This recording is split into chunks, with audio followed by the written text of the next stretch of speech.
Halo Jakon Energi, kembali lagi dengan gue Dewa di podcast Energy Drink. Nah, untuk episode kali ini, kita akan membahas mengenai bagaimana sih pengaruh COVID-19 terhadap sektor energi dan geopolitik terutama di Indonesia.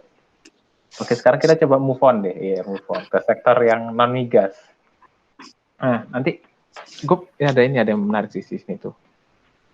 Kalau kita bicara migas tadi, akibat dari COVID-19 harga minyak mentah itu kan turun ya, cenderung sensasional gitu.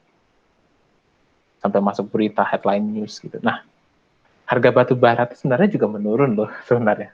Dan kondisinya batu bara itu adalah salah satu sektor yang menjadi tulang punggung, salah satu sektor menjadi tulang punggung, bisa gue bilang tulang punggung, karena kita tuh mengekspor batu bara ke negara lain, tapi untuk kualitas batu bara Indonesia pun itu cukup bagus, tapi harganya paling murah dibandingkan negara-negara lain sebenarnya.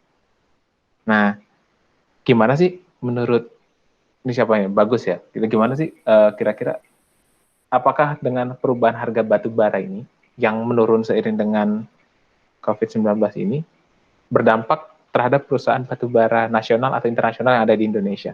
Gimana, Gus? Oke. Jadi yang terjadi di batu bara itu yang hampir mirip sama yang di migas sih. Walaupun penurunannya nggak segila di migas. Jadi kan emang hubungannya kan pasti supply dan demand-nya itu kan.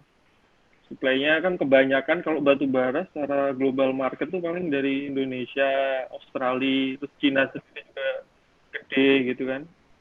Secara konsumen juga Cina tuh gede, India juga gede, karena biasanya kan buat pembangkitnya itu masih banyak yang pakai PLTU kan di Asia, daerah Asia. Kalau di Eropa gitu kan udah pada shifting, udah pada pakai gas, udah pakai renewable. Tapi di Asia ini permintaan batu bara ini masih gokil-gokilnya lah, masih tinggi banget. Selain buat listrik kan juga kalau di Cina, India, dan Indonesia juga dipakai buat di industrinya, buat pembakaran furnace. Beberapa juga ada negara yang udah furnace-nya pakai gas, tapi kalau di Asia ini masih banyak banget yang pakai si batu bara. Pas awal-awal COVID tuh kan paling Januari ya kalau nggak salah. Di Cina itu Januari, baru booming banget tuh Februari kayaknya. Januari masih banyak yang bilang masih ditutup-tutupi kayak gitu. Tapi waktu itu kan Cina langsung pertama-tama tuh banyak lockdown ya, termasuk di daerah-daerah perbatasannya. Itu pertama kali COVID itu malah menaikkan harga batu bara karena ada perbatasan misalnya dengan Mongolia itu ketutup. Terus di Cina sendiri waktu Februari itu masih gara-gara libur Imlek, terus ada pandemi, tambangnya jadi lebih lama, ini ya produksinya jadi lebih dikit. Itu yang bikin harga batu bara sempat naik dikit. Terus makanya di HBA Februari itu masih naik tuh Indonesia, harga batu bara acuannya Indonesia masih naik dibandingkan Januari, masih naik sekitar 1,4% apa nggak salah. Tapi habis itu Februari udah mulai merebak ke negara-negara lain. Tapi itu harga batu bara kalau nggak salah masih naik karena di Australia sendiri pas itu sebelumnya sih Januari itu, setelah Januari apa Februari yang kebakaran hutan itu juga bikin supply batu baranya kan turun. Habis itu ada masalah cuaca, jadi pengirimannya juga slowing down. Jadi harga batu bara masih merangkak naik dikit. Padahal waktu itu kan masih musim-musim dingin ya di Jepang, di Korea itu kan masih butuh listrik dan juga pemanas yang membutuhkan batu bara, supply listriknya itu. Jadi permintaannya masih pas tinggi-tingginya, supply-nya masih agak tersendat, jadi agak naik tuh. Tapi waktu udah Maret, kan WHO tuh pandemi juga Maret ya kalau nggak salah menetapkan pandemi global. Banyak negara yang udah mulai ngikutin lockdown, PSBB lah kalau di Indonesia segala macam. Industri-industri sudah mulai kembang kempis karena asma. Terus mereka ekonomi udah mulai geser-geser nih. Kan permintaan batu bara juga jadinya down juga. Jadi kayak kalau nggak salah tuh puncaknya Maret akhir tuh udah puncak tuh. Habis itu turun sampai sekarang kalau nggak salah sekitar 20-an% turunnya harga batu bara. Jadi lumayan buat Indonesia yang sebagai negara eksportir, banyak perusahaan-perusahaan eksportir yang agak pengap juga nih, nggak gara-gara COVID-nya secara langsung, tapi gara-gara harganya turun, jadi ngap juga perusahaannya. Iya sih, sepakat sih. Well, ya semangatlah untuk perusahaan batubara Indonesia. Mantap, tapi produksinya lancar, Bos. Semuanya lah disuruh semangat gimana? Yang harus semangat kan minyak, kalau batu bara masih agak nafas lah kan. Kalau ekspor masih ada yang di domestik juga masih cukup lah. Tapi bukannya sekarang produksi di Indonesia fokuskan di Indonesia ya? Maksudnya digunakan dalam negeri ya? Anjuran pemerintah kemarin ya? Betul. Ya karena sekaligus menjaga harga dalam negeri kan. Karena permintaan di dalam negeri kan juga turun. Jadinya agak permintaannya tetap terjaga, permintaan domestiknya. Jadi ya pemerintah mintanya sih jangan impor-impor batu bara, walaupun kita impornya kecil tapi tetap ada impor. Itu perusahaan-perusahaan yang masih impor tuh disarankan untuk beli yang domestik aja lah, Bos. Harganya juga pasti turun sih. Yang domestik juga pasar domestik. Tapi ngomongin tentang batu bara, gue pengen sharing deh. Jadi kemarin tuh gue baca berita nih. Jadi ada PT BA Bukit Asam sama KPC. Itu KPC mereka tuh mengembangkan peningkatan nilai tambah untuk batu bara. Jadi batu bara ini rencananya itu akan digasifikasi. Nah, produknya itu berupa pokoknya DMM. DME. Ada 3 DME, dimethyl ether, metanol sama metanol apa gitu. Pokoknya singkatnya DMM aja. Nah, jadi kalau misalkan kita ngomongin tentang DME kan bisa membantu untuk mengurangi penggunaan LPG kan, karena itu bisa mereplace si LPG itu. Jadi itu menarik. Dan untuk metanol itu dipakai untuk keperluan industri. Nah, itu mereka tuh sudah melakukan FS sampai tahap FS, dan problemnya itu ada 2 sih, karena mereka tuh menggunakan lowering coal, batu bara dengan kalori rendah, itu di bawah 5.100 kalori. Nah, itu tuh kan itu juga dipakai di PLTU kan.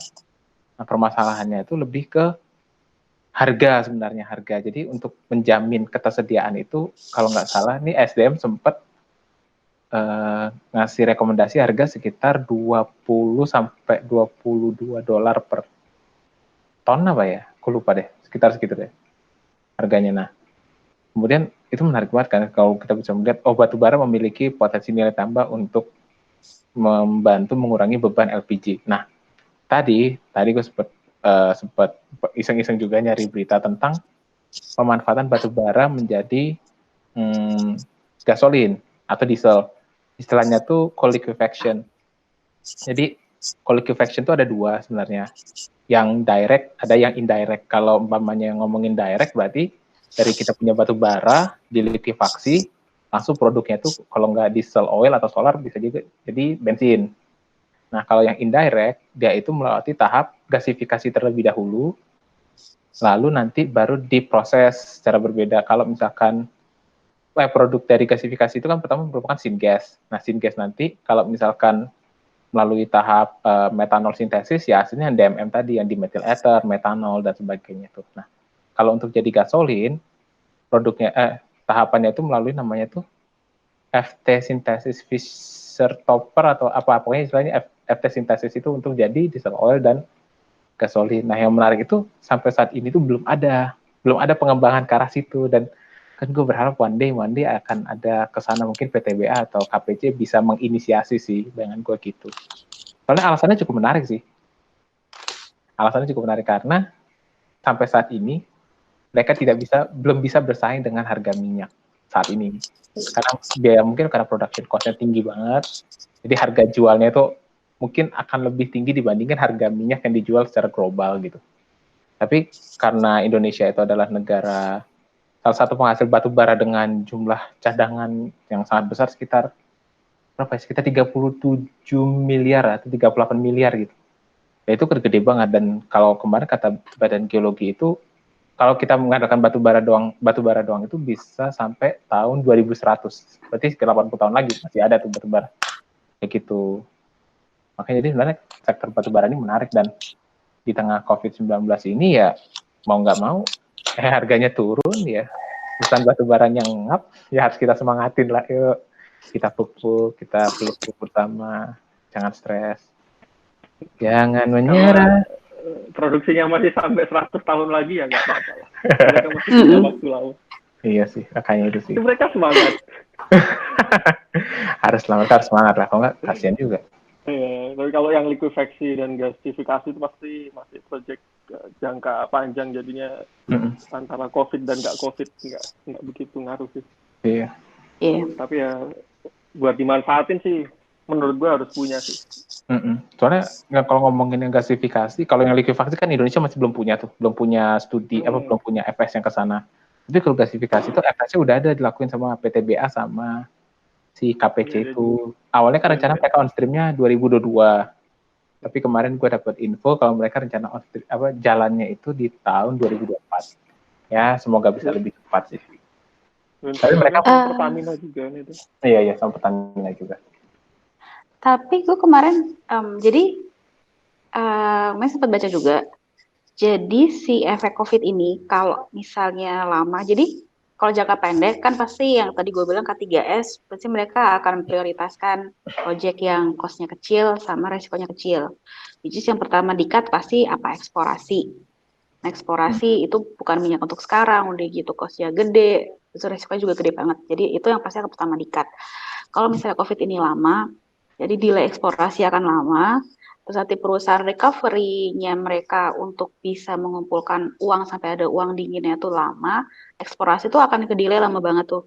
Nanti akan ada saat mungkin di mana yang harga minyak akan naik lagi karena cadangannya udah menipis. Nah mungkin kalau pas kayak gitu nanti coal liquefaction itu bisa jadi kompetitif sih dibanding sama minyak.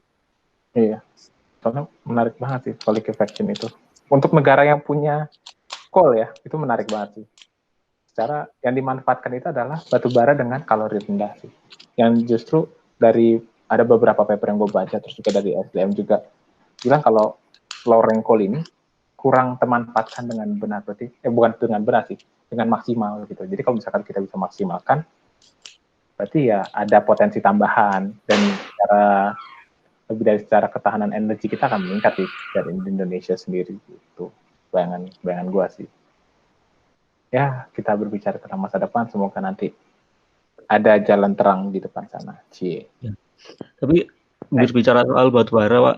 Ya, Mas. Beberapa hari lalu kan aku pernah baca tuh, ada yang Bank Jepang menghentikan pendanaan bisnis batu bara di Indonesia. Nah, itu cukup menjadi aware banyak pihak sih kalau di Indonesia, karena memang dari Jepang pengennya Indonesia menggunakan energi bersih sih.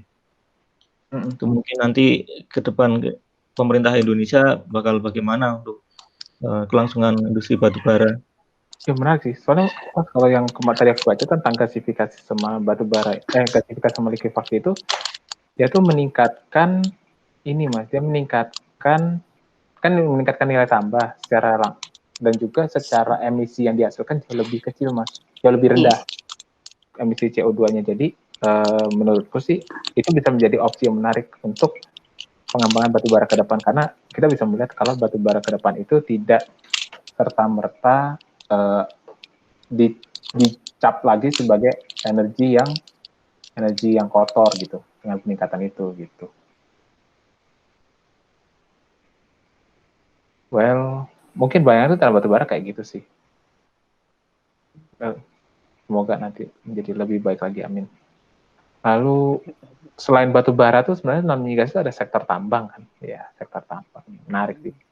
Kemarin tuh sempat ada berita yang dari orang dari Tiongkok itu datang ke Indonesia, ke Sulawesi sih lebih tepatnya, terkait sama nikel, smelter nikel. Nah, jadi dan nikel smelter ini kan sebenarnya salah satu target dari pemerintah ya, supaya kita tuh bisa mengolah sendiri lah. Jadi kita tidak terbiasa untuk mengekspor raw material. Jadi kita bisa mulai mengekspor barang setengah jadi, komoditas setengah jadi gitu. Nah, ada nggak sih sebenarnya dampak dari COVID ini terhadap pembangunan smelter? Kayak gitu. Gimana? Oh, smelter, ya itu emang lagi jadi fokus utama pemerintah, apalagi yang di Sulawesi itu terkait yang perbateran itu kan. Iya. nikelnya itu lagi dikencang-kencangin untuk mendukung program pemerintah untuk melistriki transportasi Indonesia Right. dan mempunyai industri-industri domestik yang terkait dengan electric vehicle. Pengennya kan salah satunya juga buat narik industri manufaktur, gara-gara kita punya source of nikel yang lumayan besar. Jadinya jadi salah satu syarat kalau mau berinvestasi di sini, mau didekat sama source nikelnya, ya investasi pabrik dulu dong, biar menarik pekerja yang banyak. Tapi gara-gara pandemi ini, mungkin beberapa smelter pengerjaannya jadi lebih terhambat sih. Gara-gara kebanyakan kan si project smelter ini kan kayak transfer knowledge lah, banyak pekerja-pekerja yang dari luar, foreign workers, terutama dari China. Jadi ketika mereka waktu itu sempat di sana dan terus nggak bisa balik ke sini, ya jadinya proyeknya terhambat. Selain tentang personel, paling tentang logistik. Jadinya karena ada COVID ini, perpindahan barang, perpindahan komponen kan jadi agak susah. Ya. Jadi agak terdelay sih harusnya. Tapi karena program jangka panjang, kita harusnya masih optimis akan tetap terlaksana. Iya sih. Nah, kayak smelter ini ya semoga sih. Kalau misalkan sesuai tanggal 7 Juni itu udah aman, jadi beberapa proyek kita bisa lanjutin lagi. Dan walaupun ya emang gara-gara pandemi ini ada beberapa proyek yang pasti mundur, tapi semoga mundurnya nggak terlalu mundur-mundur banget gitu. Jadi kita bisa menikmati secepatnya. Nah, terus gimana Gus pandangan lu tentang COVID-19 di sektor electricity? Ya mumpung lu background-nya teknik elektro kan, jadi mungkin bisa sharing ke kita dikit. Kalau listrik kemarin itu kan sebenarnya Indonesia tahun 2020 tuh pemerintah pengennya naiknya tuh sekitar berapa ya? 4, di bawah 5, 4,9 apa 4 berapa pertumbuhan listriknya dibanding 2019. Kemarin tuh udah oke nih, Januari sampai Maret kuartal pertama udah tumbuhnya 4,6% di kuartal pertama tuh. Tapi pas di bulan Maretnya sendiri ternyata pertumbuhannya itu udah mulai slowing down.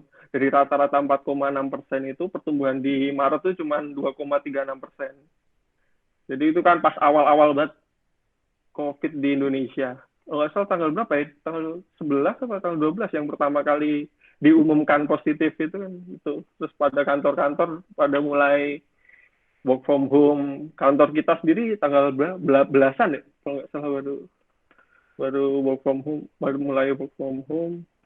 Terus jadinya banyak yang shifting tuh dari sektor bisnis, ada yang ke sektor rumah konsumsinya, makanya bikin konsumsi di sektor rumah tangga itu jadi naik. Di sisi lain di sisi komersil ataupun industri udah mulai turun gitu. Puncaknya tuh paling akhir-akhir Maret atau April gitu kan. April udah mulai Jokowi mengumumkan kalau ini bencana nasional, kalau nggak salah tengah April apa. So, jadinya banyak perusahaan yang ngikutin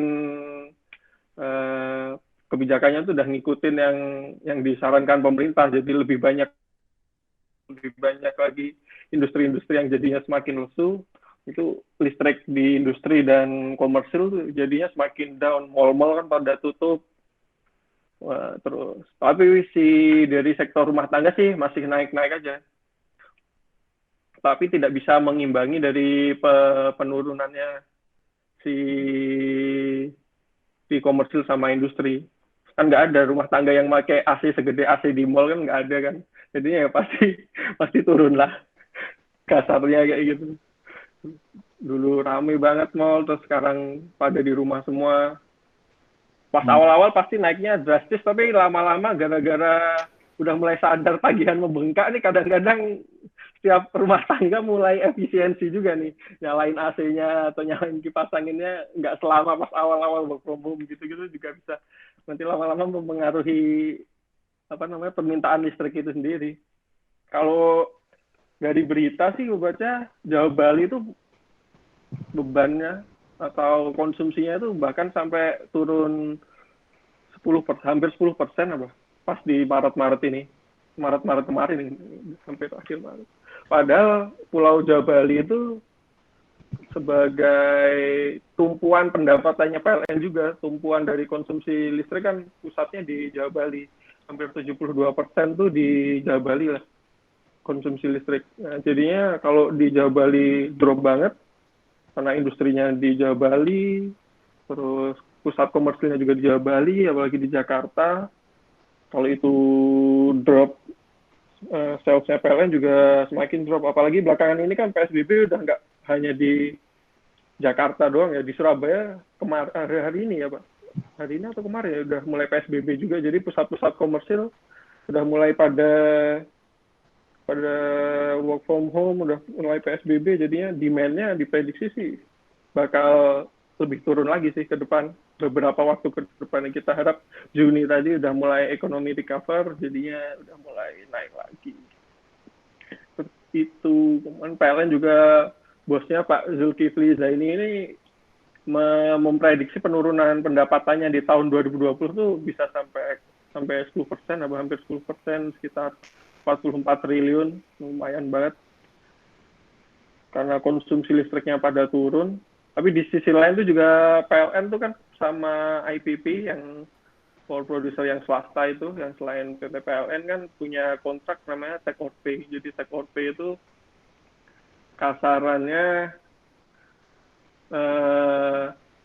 nggak mengambil listrik, lu tetap harus bayar uang gitu. Jadinya walaupun kita si IPP itu nggak produksi listrik buat PLN, tapi PLN tetap harus ada yang bayar sekian uang kepada si IPP itu. Nah ini yang kayaknya PLN mau negosiasi kontrak itu agar bisa mendapatkan keringanan finansial juga. Sama juga ke kontrak kayak gitu juga berlaku pembangkitnya PLN ke PGN. Kalau beli gas itu juga ada take or pay-nya, jadi itu harus dinegosiasikan ulang biar beban finansialnya si PLN ini nggak semakin usiang dia. Konsumsi turun, pendapatan turun, tapi beban-beban ini masih terikat. Seperti itu sih kasarnya. Tapi yang tadi yang 10% penurunan itu dalam tahunan ya, berarti tahun depan ya? Tahun-tahun, ya perkiraan dalam 1 tahun ini sudah 10% turunnya. Duitnya. Menarik gitu. Gue agak tertarik sama take or pay kontrak sih. Kayak gue mikirnya gimana ya cara si negosiasinya. Kayak gue nggak bisa ngebayangin sih. Kayaknya ngambil pasal force major sih.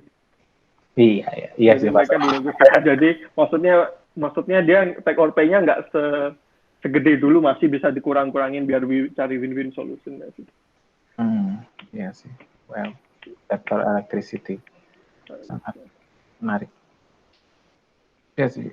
Tadi juga PLN waktu itu juga sempat nurunin harga ya untuk beberapa level yang itu diskon dari pemerintah. Jadi pemerintah ngasih ke yang 450 sama 900 yang subsidi lah. Itu keringanan, yang 450 full gratis, yang 950 diskon, 900 diskon 50%. Itu nanti yang bayar pemerintah ke PLN. Itu sampai bulan Mei ya? Bulan Maret ya kan? Sampai Maret, April, Mei, 3 bulan. Mei. Kita lihat apakah diperpanjang. Kayaknya sih tidak mungkin, nggak tahu sih. 450, 900. Tapi soalnya 450 sama 900 tuh konsumsinya nggak segede yang lain kan, karena emang. Iya sih. Tapi nggak tahu sih. Aku nggak tahu apakah pemerintah punya uang untuk nombokin itu lagi atau enggak. Sekitar berapa kemarin? 8 triliun apa berapa? Mungkin Mas Danan tahu angka-angka pemerintah, biasanya hafal Mas Danan. Gua coba cek. 8 triliun kalau itu. Iya, 8 triliun. Ya segitulah kalau yang lupa tuh. Nanti tolong ya, netizen, tolong dikoreksi kalau ada salah angka-angkanya. Iya. Kita gitu lah. Gitu. Oke. Nah, ini yang menarik sih. Selanjutnya kita udah bicara masalah migas, kita udah bicara batu bara, electricity. Kayaknya nggak afdol kalau kita nggak bahas tentang renewable. Nah, tapi sebelum kita bicara tentang Indonesia, kita bicara secara global. Sebenarnya ada nggak sih dampak pandemi ini secara global, atau Ya mungkin bisa kita langsung tembak ke di Indonesia sendiri akan seperti apa. Karena yang drop banget tuh yang minyak, gas, batu bara malah turun. Kan dulu tuh salah satu permasalahannya si EBT pengembangannya adalah harganya kalau dibandingin yang fosil kurang kompetitif ya, murah-murahan banget si fosil. Kalau si fosilnya malah turun, semakin berat kompetisinya kan. Nah itu yang terjadi di EBT, jadinya proyek-proyek keekonomiannya jadi semakin turun, apalagi demand-nya listrik turun, berarti kan revenue yang diperkirakan buat si EBT ini juga pasti akan turun dong. Jadinya secara bisnis jadi ikut tertekan dengan penurunan harga minyak, gas, dan juga batu bara, penurunan si pesaing-pesaingnya ini. Jadi kalau dari sisi harga dan competitiveness paling itu sih, jadinya competitiveness-nya jadi semakin kurang. Terus mungkin kalau di Indonesia beberapa project nih katanya udah banyak yang delay gara-gara personel, gara-gara logistik. Beberapa COD-nya tuh ada yang mundur setahun, yang kayak gitu-gitu. Karena selain itu juga misalnya pendanaannya jadi tersendat karena melihat bahwa bisnisnya lebih tidak kompetitif daripada sebelumnya. Terus misalnya ada lelang-lelang proyek yang harusnya tahun ini jadi dimundurin, itu kan bisa menghambat pencapaian target Indonesia buat EBT sebenarnya. Tapi kita harap ya ini cuman jangka pendek banget masalahnya, jadinya ke depan setelah mundur mungkin ya setahun gitu tetap bergairah lagi lah pengusaha renewable energy. Terus paling gara-gara ketergantungan kita masih ketergantungan sama komponen ataupun personel dari yang orang-orang asing. Kalau di masa-masa kayak gini nih kita harusnya jadi semakin tersadar bahwa industri RE lokal, domestik ini harus dibangkitin. Jadi kita nggak tergantung banget sama komponen maupun personel asing. Jadi pemerintah kedepannya sih harus mulai memikirkan bagaimana biar industri domestik ini bisa semakin maju sih. Jadinya jika terjadi yang kayak gini-gini lagi, walaupun karena penyakit atau karena masalah apa yang di luar negeri yang bisa menghambat logistik, jadinya kita nggak rely on mereka. Jadi kita bisa mandiri secara energi. Jadi ketahanan energi kita jadi semakin kuat lah. Seperti itu. Well, tapi aku agak bingung sih tentang yang, kalau nggak salah aku sempat lupa sih siapa yang presentasi, entar dari orang EBTKI atau apa gitu, yang proyeksi bauran renewable energy di tahun 2025 itu, kalau misalkan dengan kondisi saat ini ya, sebelum COVID ya, itu cuma nyampe apa ya, aku lupa, antara 15 atau 19% gitu. Sekitar belasan deh. Iya, sekitar belasan persen deh. Nah, kalau tambah ada COVID ini nih, kira-kira masih tetap nyampe nggak ya? Kita berdoa yang terbaik. Jawaban sangat diplomatis, saudara-saudara. Iya, ya berdoa sih, iya sih, harus berdoa sih. Tapi mungkin nggak ya? Gue ada pandangan di sini. Gue lanjutkan dulu. Udah. Lanjutkan dulu. Nggak, kalau gue sih lebih ke arah gimana ya? Gue lebih ke arah kalau nggak ada pergerakan langsung dari pemerintah, maksud gue kayak pemerintah langsung campur tangan secara besar-besaran ya, target belasan aku lupa, sekitar 19% kalau nggak salah, itu nggak akan tercapai sih. Karena 19% itu seingatku best case deh, bukan worst case. Tapi di sisi lain kalau lihat penurunan harga komoditas energi yang fosil, malah EBT itu kayak ada opportunity baru gitu loh. Jadi kan EBT itu kan nggak terkait sama harga komoditas sebenarnya, fluktuasi harga komoditas naik turunnya harga minyak kan. geopolitik nggak ada yang menggeopolitikan angin, ini angin dikirim dari sana ke sini kan nggak ada. Cuma Avatar ngirim angin kan nggak ada, air juga ya udah air dipakai di situ doang, angin di situ doang. Air bisa tuh jadi geopolitik. Nah, lanjut. Iya tapi maksudnya kan kalau EBT kan pakainya yang di situ doang, nggak ngirim angin dari jen terus disiram dari atas. Jadi kan lebih anti lah terhadap geopolitical drama dan energy price fluctuation yang kayak gitu-gitu. Jadinya malah opportunity sendiri kalau buat kedepannya. Berarti bahwa bisnis si RE ini dibandingkan fosil jauh dari yang fluktuasi kayak gitu, lebih stabil aja gitu. Malah cenderung bisa lebih menguntungkan karena harga-harga teknologi EBT kan ke depan bisa harusnya sih lebih murah lagi. Jadi pemerintah harusnya mulai berpikir inilah masa depan Indonesiaku. Gimana Mek? Tadi lu mau ngomong sesuatu gimana? Setuju kalau kata bagus, tapi itu kalau memang kita melihatnya dan kita bisa dan mau melihat renewable energy dalam jangka panjang. Memang itu yang paling bisa dibilang termasuk yang paling menguntungkan sih, jenis energi yang paling menguntungin. Karena tadi nggak ada geopolitik, nggak ada masalah komoditas, paling masalah teknologi, tapi itu juga nggak sekrusial ya komoditas kayak minyak gitu-gitulah. Itu kan dari sisi konsumsi. Nah, kalau COVID ini sebenarnya malah juga nguntungin. Jadi gue sempat baca artikel, itu sempat nguntungin dari sisi investasi renewable energy.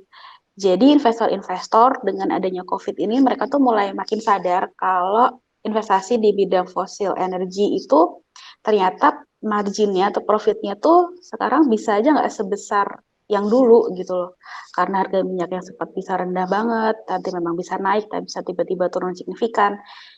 Jadi investor tuh kayak roller coaster ride lah intinya kalau main di fossil energy, tapi kalau di renewable itu justru cenderung lebih aman gitu. Jadi kemungkinan akan karena ada COVID ini makanya akan lebih banyak investor yang mulai melirik atau beralih ke renewable energy. Gue sempat baca artikel kayak gitu. Dan itu make sense juga sih. Kalau misalnya investor itu mereka mulai beralih ke renewable energy, terus pemerintah, nggak cuma di Indonesia ya, mungkin kalau di semua secara global itu mereka masih tetap pada pendiriannya, maksudnya mereka punya bauran energi untuk renewable energy sekian itu tetap dilakuin, itu malah jadi bagus banget sih buat renewable energy. Tapi beda cerita kalau investornya itu udah semangat, tapi terus akhirnya pemerintahnya itu malah mikir karena fossil energy kayak lebih murah, terus ya udahlah renewable energy nantian aja, kita pakai fossil energy dulu, itu kan berarti mereka berpikir dalam jangka pendek aja, nah itu bakal merugikan sih buat renewable energy. Tuh. Menarik sih.